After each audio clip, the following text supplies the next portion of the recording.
8월 19일 공감 장전시황 시작하도록 하겠습니다. 미증시가 하루 휴식 끝에 반등에 성공을 했으며 미국 내의 경기 침체 좀 우려도 다소 좀 완화가 되고 있는 그런 분위기입니다.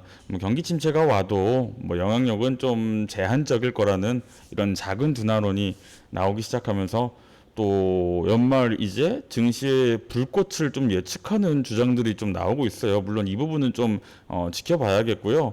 그리고 전일 좀 FOMC 결과에서 좀 매파적인 발언이 나오면서 좀 시장에 많은 충격을 줄 건데 요거 별로 신경 쓰지 않으셔도 된다라고 말씀드린 부분이 오늘도 한번 얘기를 드리자면은 주장들이 굉장히 엇갈리고 있어요. 블라드 총재 같은 경우에서는 올해 말까지 4%까지 금리를 높여야 한다라고 말을 하고 있고, 반면에 이제 연방준비은행 총재 같은 경우에서는 기존에 그 발표했던 대로 3% 약간 웃도는 한 3.4% 정도의 웃도는 금리를 좀 얘기를 하고 있는데, 여기에서 가장 중요한 것은 지금 매파적으로 금리 인상을 이어나갈 거라고 해가지고 시장에 큰 충격을 줄 수 없다라는 게 이번에 지금 증시가 반등하고 상승하는 거에 금리 인상을 안 할 거라는 기대감 속에 오른 부분들이 굉장히 미미하고 없어요. 그렇기 때문에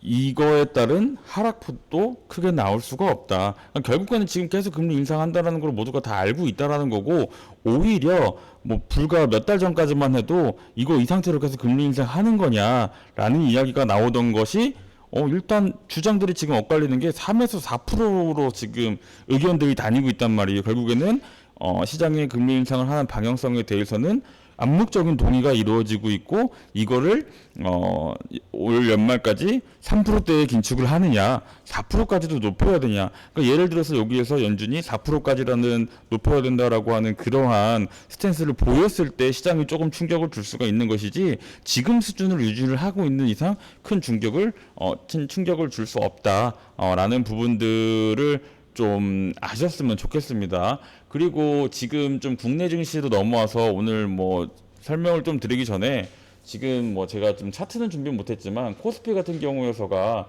지금 7월 달에 최저점 한 2,300포인트 정도까지 달성을 하고, 지금 이제 8월 달에 2,500까지 정도 상승을 한 상태에서 지금 혼조세를 보이고 있단 말이에요. 그런데 이 7월 한창 하락을 했을 때 증시 거래대금이 10조 초반대 수준까지 하락을 했다가 이제 15조, 17조 정도까지 한번 터쳐주고 15조 수준을 유지를 하면서 좀 반등에 성공을 했었는데, 현재 같은 경우에 큰 낙폭이 없는데 어제 같은 경우 거래대금이 점점 줄어들고 있는 상황입니다. 한 13조 정도의 거래대금이 나갔던 걸로 기억을 하는데, 이게 무엇을 의미하냐면은 증시가 조금씩 반등을 하고 있는데 다시 지금 거래대금이 줄어들고 있다라는 게, 결국에는 이미 굉장히 좀 매파적인 상황 속에서 매도할 물량들이 굉장히 좀 많이 다 나왔다고 보는 게 좀 합리적이에요. 그러니까 증시가 결국에는 거래대금 활성화 되려고 하면은 좀 많이 팔거나 많이 사거나 결국은 이 거래량이 활성화가 돼야 되는데, 어느 정도 지금 상황이 재료가 충분하게 받쳐져서 증시가 크게 반등할 수 있는 그런 상황이 여건이 될 수가 없는 상황이잖아요. 그래서 이런 상황 속에서 결국에는 지금의 증시 거래대금이 하락을 하고 있다라는 거는, 결국에는 지금 부근에서 매도 물량들이 많이 나올 만큼 나오고 있다. 더 이상 이제 많은 매도 물량이 나올 수가 없다라고 하면은, 이게 결국에는 심리적인 어느 정도 새로운 좀 바닥을 형성하게 되고,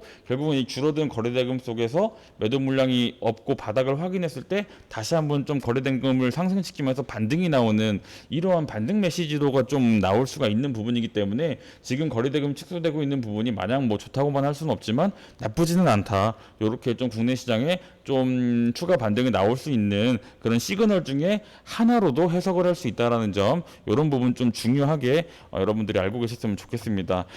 그리고 가장 중요한, 지금 천연가스 가격 상승으로 인해서 천연가스 관련주들 언제든지 좀 상승해도 이상하지 않을 시기이나 제가 계속 지켜보라고 했던 기존 대장주들 있잖아요. 뭐 GSE, 대성에너지, 그리고 석탄의 GS 글로벌 위주로 보시는 게 맞고요. 다만 전체적으로 많이 상승한 것도 사실이기 때문에 지금 시장이 뭐 추가적으로 뭐 거래대금 증폭을 해서 받쳐주지 않는 이상 이 고점에서의 그 매수도 결국에는 천연가스 가격이 올라도 조금 부담스러워질 수도 있단 말이에요. 그렇게 된다고 하면은 고점 매물 소화하기 힘들어 보인다면은 SH 에너지 화학 같은 조금 아직은 좀 덜 오른 그동안 오르지 않았던 상대적으로 저점 종목으로 대체 수급이 유입이 될 수가 있으니까 요거 꼭 주의 깊게 보시기 바랍니다. 그리고 이제 테슬라에서 다음 달에 테슬라 옵티머스에서 인간형 로봇에 대한 첫 시제품을 발표한다고 하거든요. 요거 같은 경우에서는 굉장히 좀 큰 호재예요. 그리고 그냥 로봇도 아니고 인간형 로봇에 대한 거를 다른 데도 아니고 테슬라에서 한다고 하니까 좀 굉장히 좀 시장에 많은 관심을 올리킬 수 있는 그런 재료가 될 수가 있습니다. 심리적으로 로봇 AI 관련주들 강한 모멘텀이 생성될 것으로 보여주고요. 그리고 국내에서 또한 뭐 LG와 KT의 협력 속에서 과기정 통보를 통한 정부의 지원도 지속 받고 있기 때문에 로봇 테마들 같은 경우에서는 연말까지 지속적으로 주의 깊게 보시기 바랍니다. 그리고 어제 가장 핫했던 이제 저출산 관련주들이 있죠. 중국에서 저출산 정책 발표와 또 맞물려 가지고 서울시 15조 양육 지원 정책도 좀 발표되면서 육아 관련주들이 굉장히 지금 뜨겁거든요. 최근 시장에 좀 재료가 많이 없기 때문에 새롭게 생성되는 이러한 재료들은 당분간 굉장히 좀 강해질 수도 있는 그러한 모습이 나올 수가 있기 때문에 뭐 하루 이틀 짧게 나온다기보다는 좀 앞으로 좀 시세가 최소한 좀 더 나올 수 있는 부분들이 좀 많이 보여요. 뭐 아가방 컴퍼니나 제로투세븐 같은 좀 대장주들 같은 경우에서는 좀 많이 지켜주는 모습도 보였으니까 이거 지속 체크를 하시기 바라고요. 또 마지막으로 시간에서 크게 상승했던 그랜드 하얏트 서울 매각 관련한 KH 그룹주 역시 뭐 1조라는 매각 대금이 좀 예상되는 만큼의 이게 되든 안 되든 간에 결국은 이 매각 이슈는 시장에 장기적으로 재료가 노출이 되는 거니까 뭐 오늘 하루 만약에 시간에서 오른 종목들이 좀 조정에 나오는 경우가 많아요. 그래서 오늘 조정에 나온다고 하더라도 오늘 하루로 끝날 이슈는 아니라는 점 이런 부분 좀 인지를 하고 준비하면 좋겠습니다. 오늘 좀 평소보다 좀 말씀을 많이 드렸는데 그만큼 중요한 내용 많이 말씀을 드렸으니까 꼭 한번 이해를 해보시기 바라고요. 금요일 시장 긍정적인 이슈들이 굉장히 많으니까 한번 달려보도록 하겠습니다.